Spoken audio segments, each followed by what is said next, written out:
Alright, we've got a quick and hopefully easy tutorial here from ProCut2 on installing the ProCut2 for the GoPro Session on a G3, but this tutorial.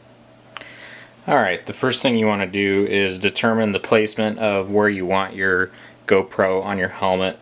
This is typically, right over the hinges is where we mount most of these. It could be different for you depending on the type of flying and video shoots you do.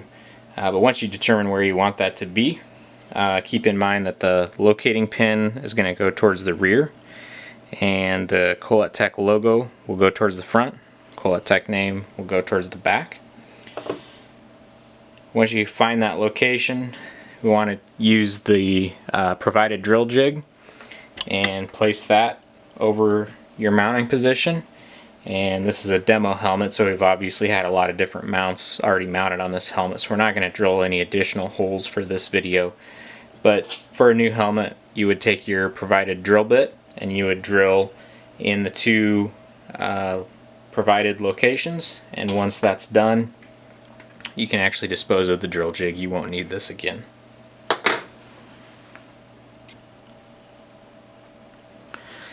For this next step, you're going to take the small provided closing loop, and you're going to take the small washer, and we're going to slide that washer onto the closing loop. And now with that washer on there, you should have a closing loop that looks like this. So the next thing we're going to do is we're going to take what we call the tensioner assembly, and we're going to place our closing loop into the tensioner assembly, like so. So now we've got a closing loop and a tensioner assembly together.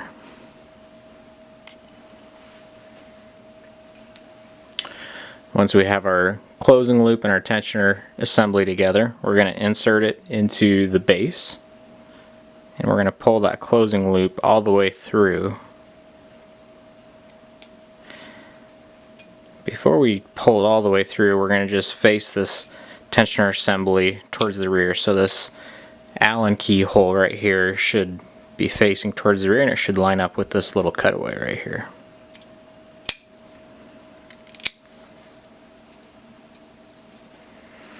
Alright. Now before we put this on the helmet, we're actually going to open up that tensioner assembly, and the provided key that comes with the kit can help assist with some of that. But we're going to put it into the fully open position, and in the fully open position you should have something like this. This allows that loop to really drop down and provide access to it. So now, in order to put this on the helmet, we're going to pull the closing loop through the front hole.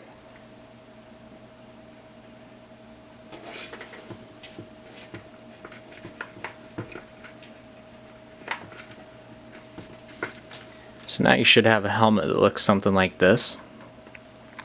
The next thing we're going to do is we're going to take our cutaway handle, and we're going to insert that into the side of the helmet. To do that, it's going to go in between the shell and the pad liner. The pad liner is just velcroed in, so it should slide through pretty easy. And once you slide that through, you can go ahead and secure it. Now's a good time to secure the handle. You want to make sure that this closing loop here is facing towards the rear of the helmet, not towards the front. There's not a lot of room up here, and you also have some hardware here on the hinges that you want to avoid. So we're going to face that loop towards the rear. I'm just going to tuck that in, and we're going to use the Velcro in the helmet liner to secure that handle. Okay, we talked about handle placement on the G3. Now we've got a quick note about handle placement on the KISS helmet. The difference with the KISS helmet is that the Velcro, the liner is not Velcroed in, it is glued in, so it's a little bit more difficult to route the cable. but it's still fairly straightforward. For the cable at the KISS helmet, you're going to have to find the small opening right behind the audible pocket, right where the liner starts to separate. There's going to be a small hole, and you're going to have to actually thread that closing pin through that hole. Once you get that pin threaded through that small hole, you're going to again want the cable routed facing towards the rear of the helmet. You're going to thread that all the way through, and when the pin feeds through the other side, on the KISS helmet you may actually have to peel up the corner of the forehead pad right on the side, just a small corner, for it to fit all the way through. Once you get that out of the way, you can actually tuck your handle into the helmet. On the KISS helmet there's a Velcro liner that goes in right about here. You can use that to hold the handle in, or even add some additional Velcro if you need. But once you're finished with the KISS helmet, you should have a pin location that looks something similar to the G3, just like you see here. At this point, we're going to take the provided Teflon washer. We're just going to slide that over the top of the string. I don't know if you can see that very well. Let's turn that around here. We're going to slide the Teflon washer over the top of the string. So now we've got something like this in our helmet. And now we're going to slide the pin through the closing loop so that the Teflon washer is in between the pin and the helmet shell. The Teflon washer isn't required, it just makes it a little easier to pull the pin out under tension. So this is going to be a little hard to show on video. I'm going to slide the pin through and we'll be right back. Alright, so I've slid the pin through the closing loop. I haven't tightened it yet. We'll show you how to do that here in a second.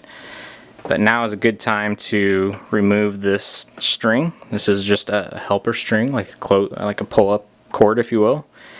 Another important thing that we want to note is that you don't ever want the closing loop to go beyond the ball. The ball is bigger than the pin for a reason. You don't want the pin to ever touch the yellow Teflon portion of the RSL cord.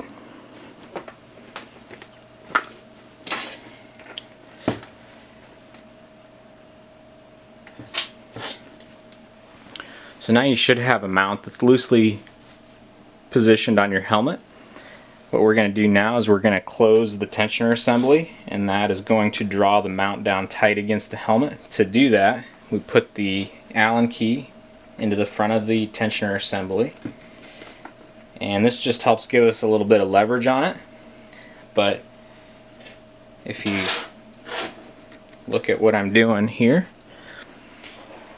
we actually want to use our thumb to push the tensioner assembly down while we use the Allen key to close it at the same time. And as you push down on it with your thumb and push in with the Allen key, the tensioner assembly should fall right into place, and now you've got a tightly mounted GoPro Session mount. The rest is pretty easy. We've just got a thumb screw on the back of the mount here that we're going to take out. And this back door should slide right out. I typically slide the GoPro in with the power button on the top and replace the back door and the thumb screw.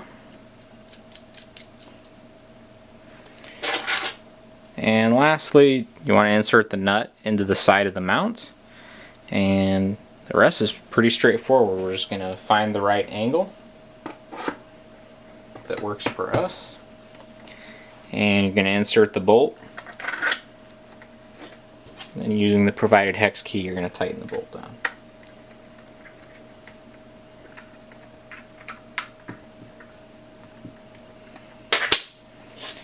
And that's it, folks. Now you've got a snag resistant ProCut2 mount that you can cut away. in order to cut this away, it's as simple as just grabbing this handle and giving it a pull.